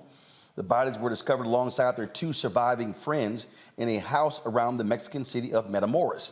Woodard, Brown, Latavia Washington McGee, and Eric Williams drove into Matamoros on Friday so that Washington McGee, who was unarmed, could undergo a medical procedure, a tummy tuck. The trip turned violent when unidentified shooters fired on their van, loaded them into a vehicle, and drove them away. An innocent Mexican bystander, Woodard and Brown, were also killed. William was shot 3 times in the legs during the exchange. Now, this, folks, is right here. This is what happened last night. Go to my iPad, please. 5 men were found on a street in Mexico with this note attached to the window. And this was the Mexican drug cartel apologizing for the deaths, saying they do not kill innocent individuals, and literally turn these 5 individuals who are all bound over to police. Erica, I've never seen anything like this. Something tells me this drug cartel does not want massive American heat and Mexican heat coming down on them for these deaths. Yeah, absolutely. This goes against, what I feel like many of us have been made aware of with regards to cartels, how ruthless they are. So I found it to be actually stunning that There was a note that was written. There was apology that was offered, first for the killing of one of the natives of the country, and then to the Americans that were killed. But I don't know, I'm startled because, I'm just thinking, like, I was just in Mexico a few months ago. So, against kind of some of the things that we think about, and having not, as Dr. Nola Haynes has shared with us across social media, did not look at a travel advisory as I would have years prior when I was traveling heavily internationally. It really did give me pause with regards to any further travel to Mexico. So I would, on behalf, well, not on behalf of, but just really lift what Dr. Nola Haynes has offered us by way of social media, and that if any of us are going to be doing any travel specifically out of the country, to please look at the State Department's travel advisories, just so we could have an awareness of what's happening. But definitely these four people that were traveling together should not have sustained the trauma and the death that they did sustain. Particularly, it seems like this event happened in broad daylight, and that also led me to think about, what did people think was happening when they saw people effectively being kidnapped and traumatized in broad daylight? If you're in Mexico, you do not pay attention. You keep it moving. Reese, what's interesting is that there was supposed to be 5 people. One of them got held up because of paperwork. I'm sure they're thankful for that. Right. I mean, as Erica just stated, there are travel advisories out there, and this is not to victim shame or anything like that, but we do have to be mindful of the regions. Even within countries, there are varying degrees of safety hazards. Some areas in Mexico have a crime and kidnapping advisory as opposed to just crime. So, but I do think that the whole focus, and you haven't made this focus, but others have, on the issue of one of the young ladies going there for a tummy tuck. That's irrelevant. A tummy tuck is not a death sentence. And, it just is, to me, I think that veers it into a sleazy way of victim shaming. The reality is this was a brutal, ruthless killing from the cartel. And this whole turning over of these assailants, alleged assailants, is nothing more than a strategy to avoid severe military intervention. That's what they're trying to do. So this is about self-preservation, not about a moral code of ethics. Folks, let's talk about Memphis. More than a dozen Memphis Fire and Police Department employees have been charged or fired nearly 2 months after the fatal beating of Tyree Nichols. The Memphis Police and Fire Department, they've conducted administrative investigations to determine whether employees violated department policies. Additional footage of the horrific January 7th beating, still yet to be released to the public, has resulted in some actions against several police employees. 7 were fired, 3 were suspended, and 1 retired before a hearing could be conducted. Directly following the death of Nichols, 5 police officers were fired and criminally charged, and 2 were relieved of duty. 4 Memphis Fire Department personnel have also been charged as well. That goes to tell you right there, Greg, again, how expansive this is, where it wasn't just those officers involved. It was a wide and deep in the Memphis PD and Fire Department. Absolutely, Roland. I mean, the 2 stories that you're just covering, including this one in Memphis, Tennessee, and the one previously from the state of Tamaulipas, which has a border that abuts Texas, the United States, are not unrelated. What is the relationship of government to the people who live in a state? And by a state, I mean an organized community that has rules and the rule of law.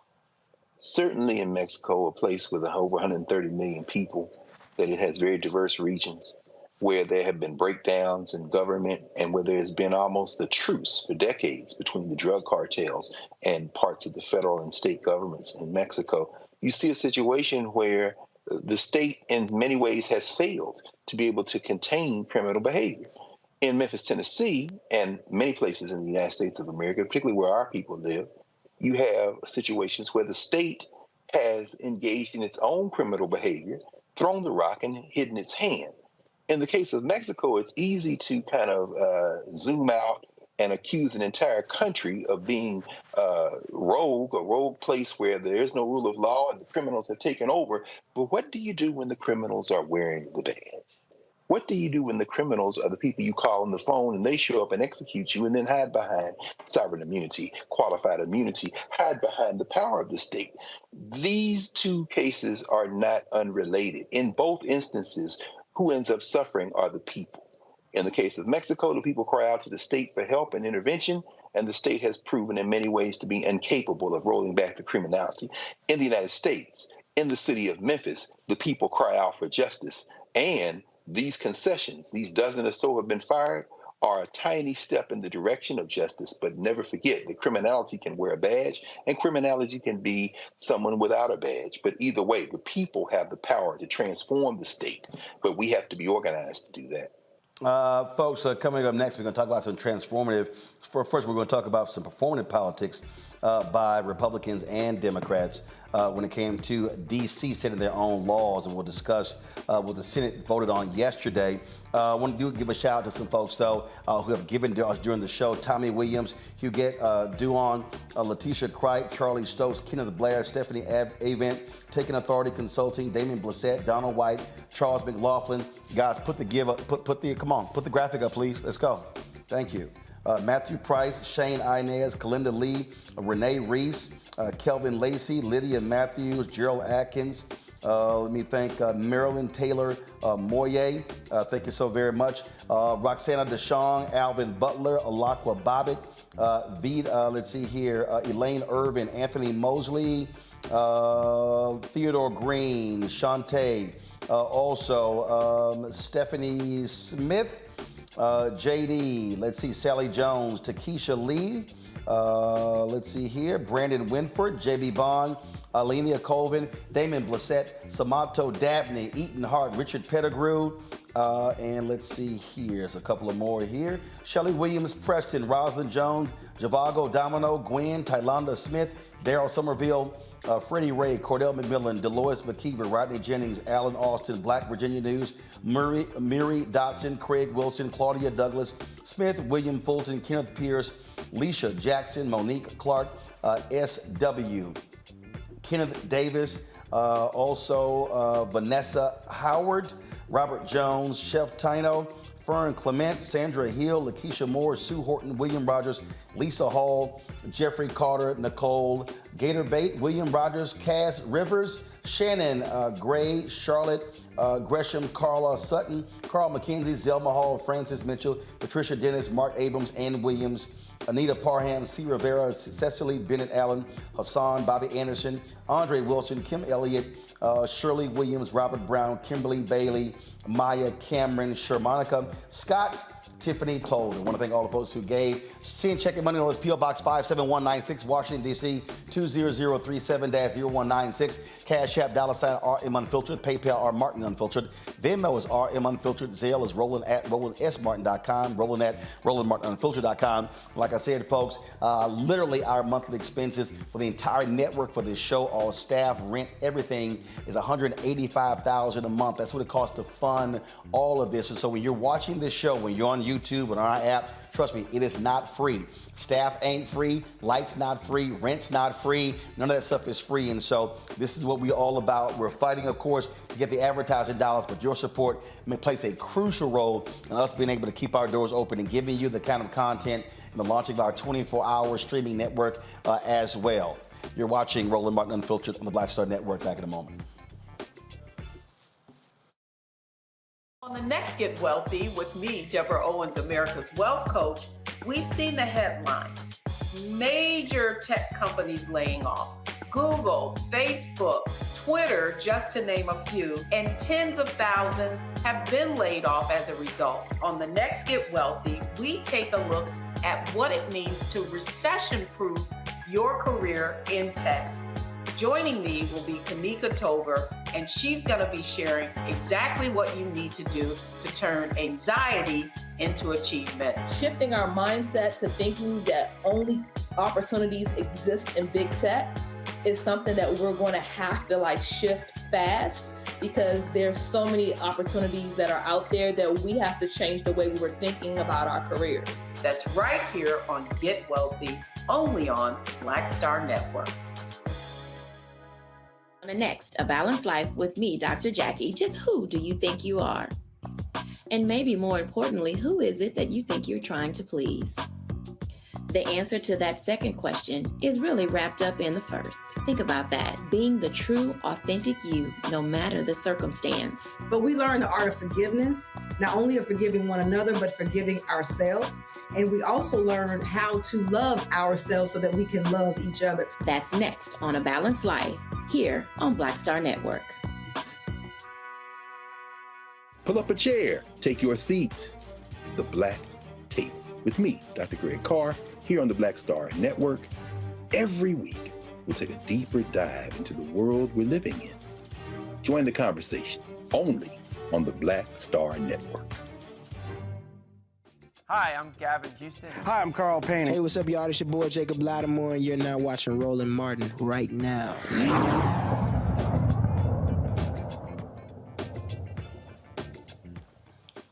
So in an act of performative politics, the United States Senate folks blocked a Washington, D.C. City Council proposed criminal code change. And remember, the City Council already said they had actually pulled it back. But on Wednesday, Senate Democrats voted along with Republicans to overturn this change, which some would say ease criminal penalties in a city already suffering from rising crime. The final tally was 81-14. You had lots of Democrats, Greg, who wanted to prove that they're tough on the crime as Republicans. A lot of these floor speeches were a joke, listening to individuals. I mean, there was one guy from North Carolina, Tom Tillis, who was complaining about, the impact of this on carjacking when his own state does not have a specific law dealing with that. There was so many of these people who were just full of BS, and most of them had not even bothered to talk to folks in D.C. about the change to their code. No, Roland. In fact, you know this better than I do, brother. Many years ago, I think it was Itabari and Jerry wrote a book called The Last Plantation. Washington, D.C. isn't the last plantation, the Virgin Islands, Guam, Puerto Rico, but Washington, D.C. in many ways is certainly the most offensive plantation in the continent, on the actual North American continent, because the people don't have self-governance. As you said, the city council chair, I think Phil Mendelson, they tried to pull the bill back, but that was performance theater. 81-14, the United States Senate voted against this D.C. overhaul over a century. They've been under these laws, and they want to overhaul them. Yes, it's a revised Criminal Code Act. If you're getting pinched in Southeast D.C., and you're talking about reduced sentences for everything from carjacking to robbery, and really getting rid of mandatory minimums and dealing with some of these other things, guess what? You should be able to do that if you have voted in an election. A minute ago, finally, Roland, you mentioned the fact that there are all these local elections about to go on. In Virginia, the whole legislature is up, the state legislature. Wisconsin, that Supreme Court case that is going on there, Supreme Court justice being elected there. Louisiana, Kentucky, and Mississippi, you got gubernatorial elections. Well, those people, regardless of the outcome of those elections, can say we participated in the political process. What does it mean to live in a city where you vote and your elected representatives say, we're going to ease the burden on some people who get caught up in a system because we don't want to have crime either. And then people from places where they call you the N-word, like they eat breakfast every morning, decide they're going to rule over you like they stand on some kind of damn porch in Mississippi in a plantation. This is the last plantation. It is indefensible. Joe Biden or Muriel Bowser, let's just make it interracial and intersex. Both of you should be ashamed of yourselves. The will of the people of D.C. is to revise the criminal code. Damn it. Get out of the way. Gotta love all the people who love talking about local control, who keep talking about small government and all that sort of stuff like that. But they spent their time voting on this. As if the voters in D.C. had not elected their own representatives to govern them. Well, I mean, we have to talk about the fact that DC is still largely Black. It's not Chocolate City the same way that it used to be. It's a little more espresso with some milk and stuff mixed in there. But the reality is, like, maybe iced coffee. How about that? But the reality is that, one of the prevailing notions of the Republican Party specifically is for Black people to not have full civic involvement. And so the Democrats got this one wrong in terms of joining in on approving this resolution. Now, the resolution had a veto-proof majority, but they need to stop the fear of being painted as easy on crime when the reality is it doesn't matter if you put 300, 400,000 more cops on the street, they're still going to paint you as being weak on crime. So this was a chance to really put your money where your mouth is, with very little, blowback. But it's obvious that their fear of reprisal from Black voters is not as much as their fear of reprisal from white voters who want to believe that the Democrats are soft on crime. Erica? Yeah, and one of the things that I think about is that DC is still one of the top 15 gentrified cities. When you think about, some of the crime issues that are being put forward, what type of resources are being snatched away from people that are being moved out of their neighborhood? So I agree with Greg and Reese on this. This was definitely an easy win for the Democrats. They fell flat on their face.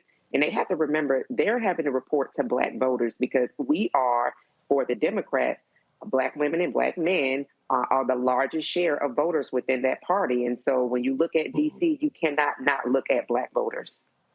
All right, folks, the U.S. Equal Employment Opportunity Commission, they're suing Exxon Mobil with regards to, first of all, racial discrimination. The lawsuit claims the petrochemical giant failed to protect a Black worker from harassment after nooses were found at his Baton Rouge complex. According to the EEOC's lawsuit, a Black employee at Exxon Mobil's chemical plant found a hangman's noose at his work site in January 2020. Exxon Mobil knew that 3 other nooses had been displayed at the Baton Rouge complex when he reported the news. The EEOC alleges that Exxon Mobil investigated some but not all of the prior incidents and failed to take measures reasonably calculated to end the harassment. After the employee reported the noose in January, a 5th noose was reported in December 2020 at the complex. The EEOC said that Exxon Mobil's actions and omissions regarding the noose incidents created a racially hostile work environment. Well, damn, Reese, Exxon, you need 5 to know it's real? For fuck's sake, you would think that the first one would be enough, but you have no choice but to make the assumption that this was a feature and not a bug of the system. When you do not take action, then you are emboldening people to take this kind of really abhorrent racist behavior. And so the reality is that the comfort or just the basic right and humanity of their Black employees was not a priority over making sure they don't piss off their white employees. But this is what happens, the EEOC's lawsuit, when you actually have a functioning civil rights department or you have functioning civil rights divisions within various departments, unlike what we saw under the Trump administration. Erica? Yeah, I mean, I hope that these workers that were impacted definitely sue the hell out of ExxonMobil, especially since they experienced record profits during the season where price for gas was just high for no damn reason. So, all the more reason why, as Reese always says, Black folks definitely need to be more litigious. We know that there's, something coming forward, but I really do hope that they sue them not only for what they're owed, but because they also experience overflow because ExxonMobil definitely has it to give. Mm-hmm. I just sit here and again, for all the people who say, "Oh, just isolated incidents," Greg. Well, why do you think you have an EEOC? Go to their website and look at what they're investigating. Ain't no such thing as isolated. Mm. No, sir. But Roland, again, man, you keep making these points over and over again, brother. This is why participating in the political process is so important. Title VII of the Civil Rights Act of 1964, which deals with employment discrimination, has been widely interpreted differently by different people depending on their politics. Nooses have been appearing as kind of proxies for everything from racial discrimination to intimidation at the workplace for decades. In fact, shout out to one of my students at Howard Law School, Alexa Walker, who was actually writing a paper about it this semester. We just talked about her paper last week. We were talking about employment discrimination, and she's writing about nooses. In fact, you might run into, again, talking about the federal bench, a district court judge who might say, yes, this noose was a threat, was seen as a threat leading it there. But if you can identify the people that did it or the workplace that enabled it, this could be seen as an instance of personal animus rather than racial animus. Now, this has happened when you find, for example, somebody who was threatening somebody by calling them the N-word, or and then they say, okay, well, they didn't call you that because they're racist. They call you that because they didn't like you. A noose is a lot more difficult to nuance because you're clearly trying to gesture toward this idea of lynching, of violence against Black people.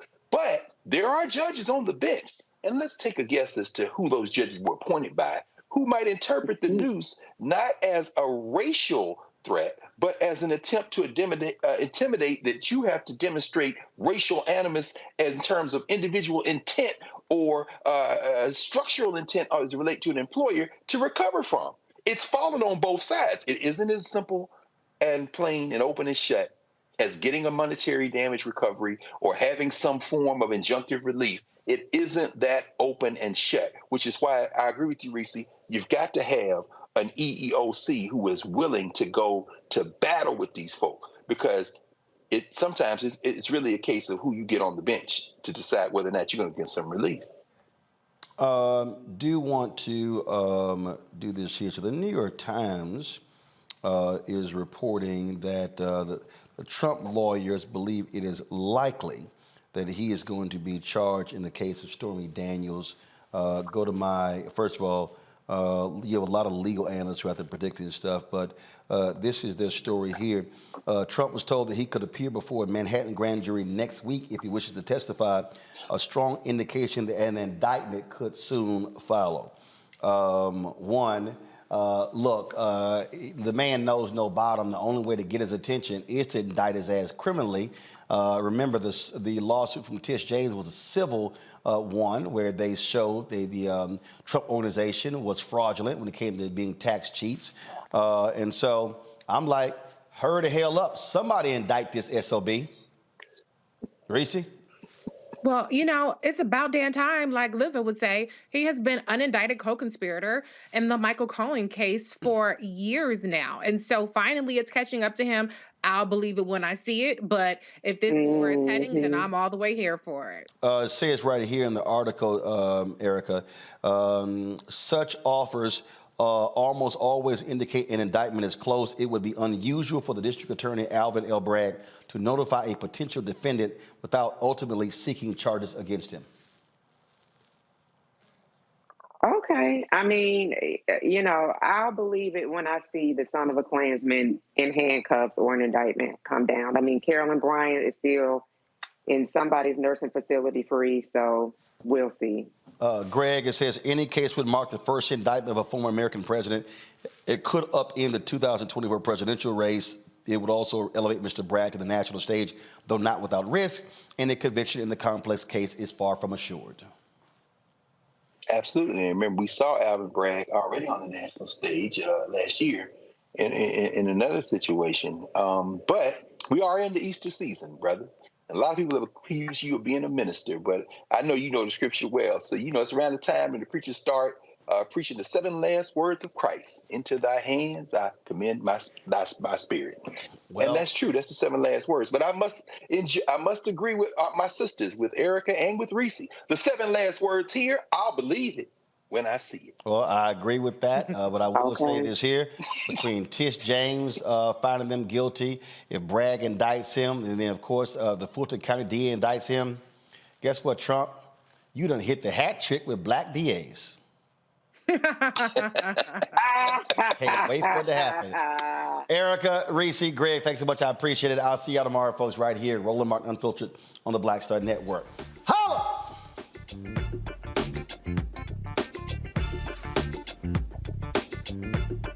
Folks, Black Star Network is here. Hold no punches. I'm real revolutionary right now. Support this man, Black Media. He makes sure that our stories are told.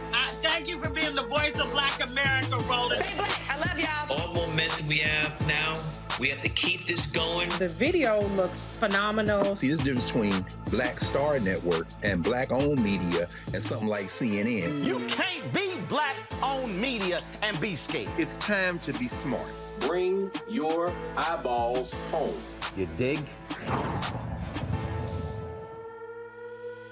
Pull up a chair, take your seat. The Black Tape with me, Dr. Greg Carr, here on the Black Star Network. Every week, we'll take a deeper dive into the world we're living in. Join the conversation only on the Black Star Network. Hi, I'm Dr. Jackie Hood Martin, and I have a question for you. Ever feel as if your life is teetering and the weight and pressure of the world is consistently on your shoulders? Well, let me tell you, living a balanced life isn't easy. Join me each Tuesday on Black Star Network for A Balanced Life with Dr. Jackie. We're all impacted by the culture, whether we know it or not. From politics to music and entertainment, it's a huge part of our lives, and we're going to talk about it every day right here on The Culture with me, Faraji Muhammad, only on the Black Star Network. I'm Deborah Owens, America's Wealth Coach, and my new show, Get Wealthy, focuses on the things that your financial advisor and bank isn't telling you, but you absolutely need to know. So watch Get Wealthy on the Black Star Network.